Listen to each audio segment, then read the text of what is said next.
First contact at the edge. The vast emptiness of space stretched before the Galactic Federation vessel Luminous Seeker, its elegant crystalline hull shimmering under the light of distant stars. Captain Zilara stood on the command deck, her luminescent tendrils gently pulsing with thought as she studied the sensor readings. Unidentified vessel detected at coordinates 227 to 893.41. Announced Navigator Thiln, his 4 eyes blinking in sequence. Configuration unknown. Not in our database. Zilara glided forward, her lightweight form barely disturbing the low-gravity environment of the ship. The Federation had mapped this sector thoroughly over the past century. An unregistered ship here was highly unusual. Display visual, she commanded. The main view screen flickered to life, revealing a dark, angular vessel. Unlike the elegant, flowing designs favored by Federation species, this ship appeared utilitarian and robust. All straight lines and reinforced plating, as though built to withstand extreme conditions.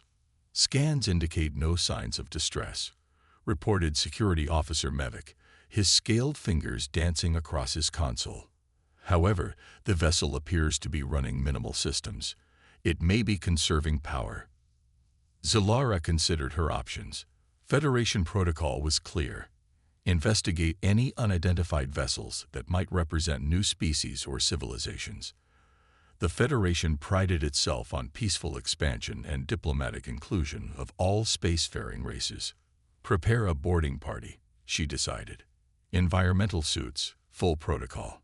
We don't know what conditions they maintain aboard. Within 30 minutes, Zilara led a 5-member team through the airlock and onto the mysterious vessel. Their translucent environmental suits shimmered around them, protecting their delicate physiology from potential hazards. Atmospheric readings are concerning, muttered Science Officer Peller, consulting his handheld scanner. High oxygen content, heavy nitrogen presence, and this can't be right. He tapped the device several times. The gravity is registered at nearly twice Federation standard. That's impossible, Mevik replied. No sentient species could evolve under such crushing conditions. Zilara raised a slender hand for silence. Let's proceed cautiously. The corridors were dimly lit by emergency lighting, casting long shadows as the team advanced. The architecture was strangely proportioned. Corridors wider than necessary, doorways built for creatures perhaps the same height as Federation members, but seemingly more solid. Captain, called Engineer Voss from a side chamber. I believe I've found their life support controls. The team gathered around a bank of screens displaying information in an unfamiliar script. Peller studied the symbols carefully. I can't decipher the language, but these numerical values. He paused, recalculating. If I'm interpreting correctly, this vessel is deliberately maintaining what would be lethal conditions for most Federation species. Some kind of prison transport, suggested Mevik. No, Peller shook his head. These aren't security systems. These are comfort settings. A chill passed through Zilara's tendrils.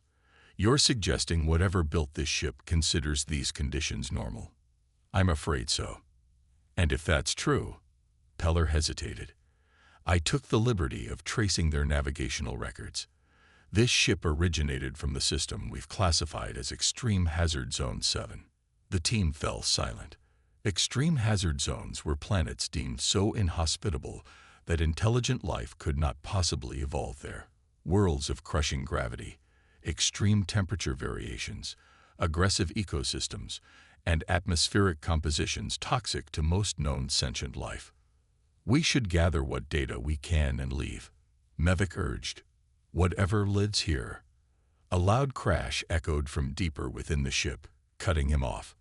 All 5 team members froze. We are not alone, whispered Voss. Defensive positions, ordered Zilara, moving behind a support column. Her team quickly followed suit, each finding cover as they drew their non-lethal immobilizers, standard issue for first contact scenarios. Footsteps approached, heavy, purposeful footsteps that seemed to reverberate through the metal flooring. The Federation team watched in tense silence as a silhouette appeared at the far end of the corridor. The creature that stepped into view walked upright on two legs. It wore some kind of form-fitting garment that covered most of its body, with a transparent helmet revealing a face that was strangely familiar in basic structure. Two forward-facing eyes, a central nose-like protrusion, and a mouth. But unlike the delicate features of Federation species, this being appeared dense and solid, moving with casual ease in the crushing gravity. It raised a hand, palm outward, and spoke. The universal translator embedded in their suits processed the sounds, searching for linguistic patterns. "Hello there," came the translated voice, surprisingly gentle for such a formidable being. "I'm Commander Elena Chen of the Earth exploration vessel Pathfinder. I see you found our research shuttle." Zilara stepped cautiously from behind her cover. "I am Captain Zilara of the Galactic Federation vessel Luminous Seeker. We detected your ship and came to investigate." The human, for that was what this species called themselves, they would soon learn, nodded, appreciate the concern. "We lost contact with this shuttle 3 days ago during an exploratory mission. Our main vessel detected your approach and sent me over to investigate. Hope you don't mind the company." Before Zilara could respond, a violent tremor shook the ship.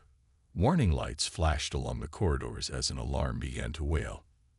"That's not good," Commander Chen said, her calm demeanor shifting to alert focus. She touched a device on her wrist. "Chen to Pathfinder. What's happening?" A voice responded through her communicator. "Something's approaching fast. Some kind of energy signature we've never seen before. It's locked onto the shuttle." Another, more violent shake threw several of the Federation team off their feet. Only the human remained standing, adjusting easily to the movement. "We need to evacuate now," Chen announced, striding toward them with surprising speed. "Whatever disabled this shuttle is coming back to finish the job." "Our ship," began Zilara. "No time," Chen cut her off. "Trust me, you don't want to be here when that thing arrives. Follow me." Against all protocol, Zilara found herself following the human through the corridors. Her team struggled with the gravity, moving awkwardly in their environmental suits. Commander Chen noticed their difficulty and slowed her pace slightly. "The Pathfinder is docked on the far side," she explained. "We can get you aboard and sort this out once we're clear." They reached an airlock where the human vessel had attached itself to the shuttle. As Chen operated the controls, a deafening screech of metal tore through the ship. "It's breached the hull," reported Voss, checking his scanner. "Approaching rapidly from the aft section." "Get in," ordered Chen, as the airlock opened to reveal a short corridor leading to her ship. The Federation team hesitated only briefly before rushing through. Zilara, last to enter, glanced back down the corridor they had fled. Through the dimness, she glimpsed something moving, a shifting mass of darkness that seemed to absorb the emergency lights around it. "Captain, now," Chen called, grabbing Zilara's arm and pulling her through with surprising strength. The airlock sealed behind them as they hurried through a decontamination chamber and into the human vessel. Unlike the shuttle, the Pathfinder was fully powered and operational. Through viewports, Zilara could see the Federation shuttle now surrounded by a strange darkness that seemed to eat away at its hull. "Detach and full reverse thrust," Chen ordered as they reached the bridge. The human crew, 6 of them, all similarly solid and strong-looking, responded instantly. The Pathfinder broke away just as the darkness completely enveloped the shuttle. On the main view screen, they watched as the shuttle's outline blurred, then disappeared entirely within the writhing void. "What was that?" asked Zilara, her tendrils pale with shock. Commander Chen turned to face her, expression grave. "That's what we've been tracking for the past month. We don't know what it is, but it's consumed 3 of our outpost stations already. We call it the Void Hunter." "And now," said another human, presumably the captain of the Pathfinder, "it knows about you too." Alliance against the Void. Captain Zilara and her team stood uncomfortably in the human vessel's conference room. Despite the ship adjusting its environmental settings to more closely match Federation standards, the gravity remained notably higher than they were accustomed to. The air felt thick, almost oppressive to their respiratory systems. Across the table, Captain Marcus Reynolds of the Pathfinder studied the Federation aliens with open curiosity. "First, let me formally welcome you aboard.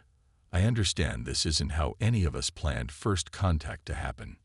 "We appreciate your rescue," Zilara replied, her translator converting her melodic speech patterns to human language. "Though I must ask, how is it that humanity has developed interstellar travel without the Federation detecting your presence?" Reynolds exchanged glances with Commander Chen before answering. "We've been aware of the Galactic Federation for approximately 80 Earth years. Our policy has been one of observation and assessment before making formal contact." Science Officer Peller's bioluminescent patterns flashed with surprise. "You've been watching us. Can you blame us?" Chen interjected. "Our first deep space probes detected signals from multiple advanced civilizations. We analyzed enough of your communications to understand that many species view high-gravity, oxygen-rich worlds as death zones or extreme hazards. Your world is classified as Extreme Hazard Zone 7, confirmed Peller. Conditions that would kill most Federation species within minutes." Reynolds nodded. "Exactly. We decided caution was the wisest approach. Humanity has a complicated history with first contact scenarios in our own fiction. We wanted to understand the political landscape before revealing ourselves." "And now?" prompted Zilara. "Now we have bigger problems," Reynolds said grimly, activating a holographic display above the table. It showed the dark entity they had witnessed. The Void Hunter, consuming various structures. This entity appeared near one of our deep space research stations 7 weeks ago. At first, we thought it was some natural phenomenon, but its behavior is clearly predatory and possibly intelligent. The display showed the creature absorbing what appeared to be energy sources, growing larger with each feeding. "It targets technology," explained Chen, "particularly power sources. The more advanced the technology, the more aggressively it hunts."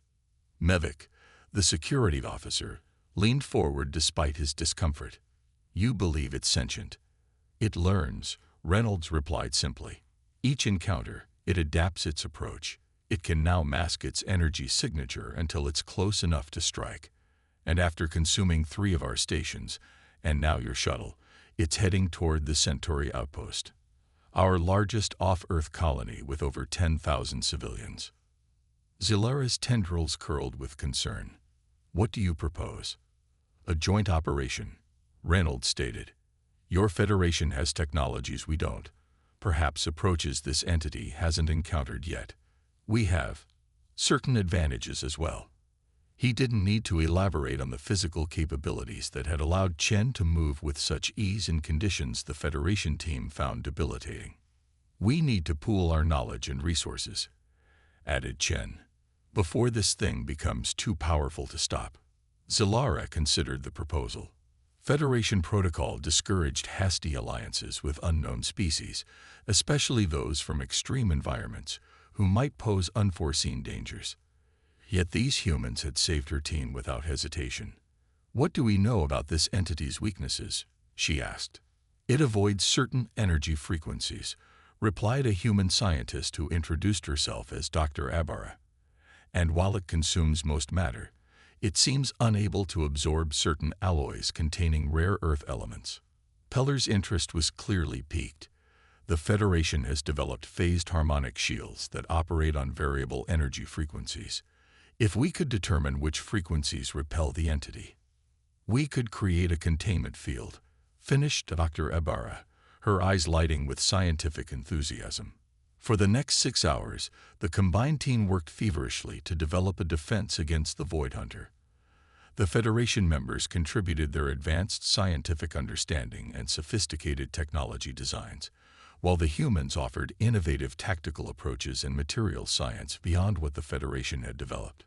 Zilara observed with growing admiration how the humans worked tirelessly despite conditions that the Federation team found comfortable.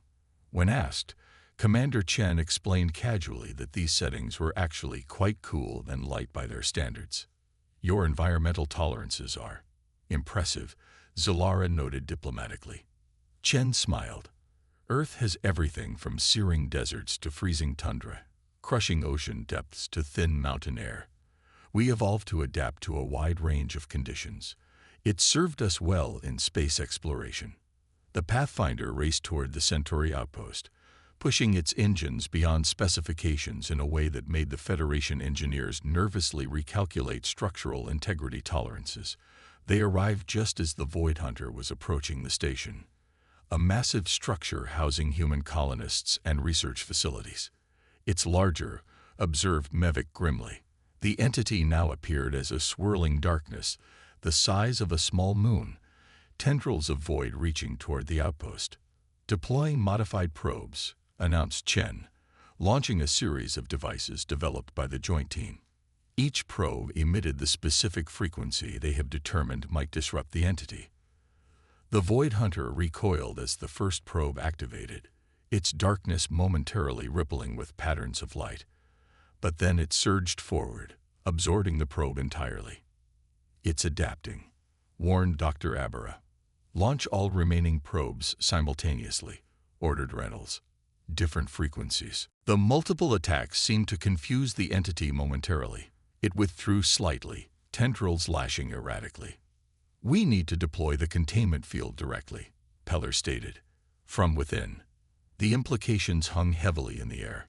Someone would need to take a shuttle directly into the entity to deploy the modified Federation shield technology at its core. "I'll go," offered Chen immediately. "With respect, Commander," interjected Zilara, "your species may be physically resilient, but this entity feeds on technology. Once inside, you would have minimal technological protection. And your species would be physically vulnerable without extensive support systems," countered Chen. After a moment's contemplation, Zilara proposed a solution, a joint mission. "Commander Chen pilots, providing the physical capabilities we lack. I will operate the containment technology, which requires specific knowledge of Federation systems." Reynolds and Chen exchanged glances, a silent communication passing between them before Reynolds nodded. "Prepare the shuttle." 20 minutes later, Chen and Zilara launched toward the entity in a small craft modified with both human and Federation technology. As they approached the swirling darkness, Zilara felt a combination of scientific fascination and primal fear. "Ready?" asked Chen, hands steady on the controls. "Proceed," confirmed Zilara. The shuttle plunged into the darkness.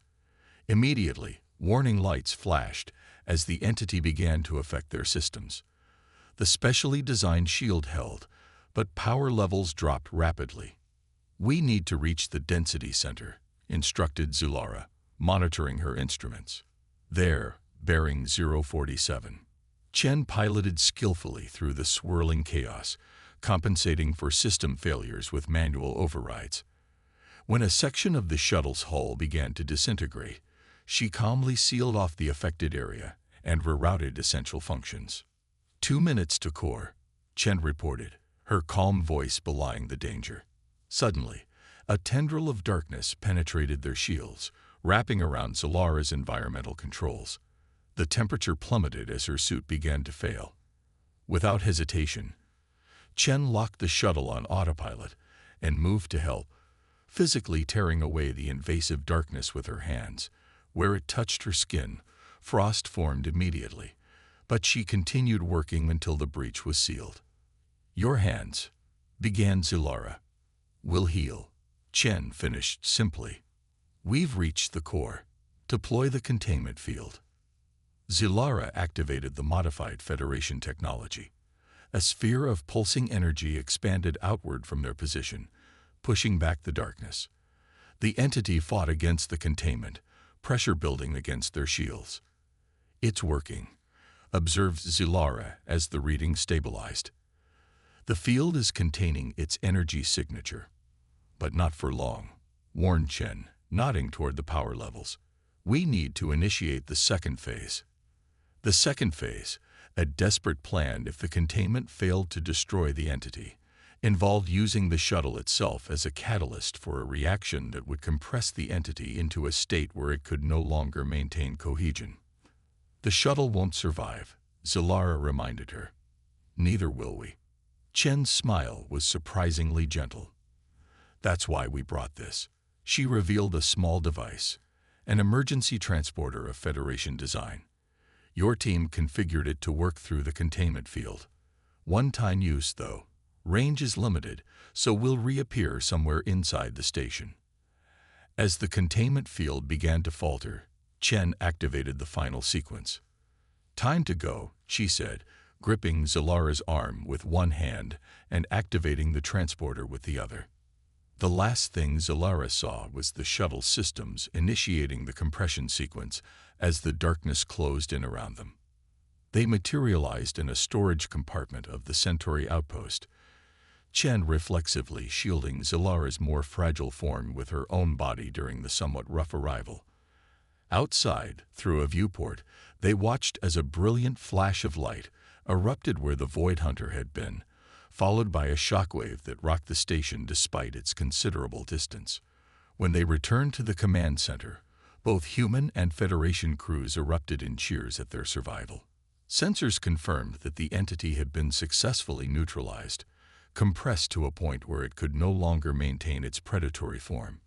2 days later, as Zilara prepared to return to the Luminous Seeker with data that would change the Federation's understanding of both the cosmos and humanity, she found Commander Chen in the observation lounge. "Your Federation will need to reconsider its classification system," Chen remarked, gazing out at the stars. "What you call extreme hazard zones are just different kinds of cradles for life." "Indeed," agreed Zilara, "and perhaps humanity will reconsider its policy of observation from the shadows." Chen smiled. "Already happening.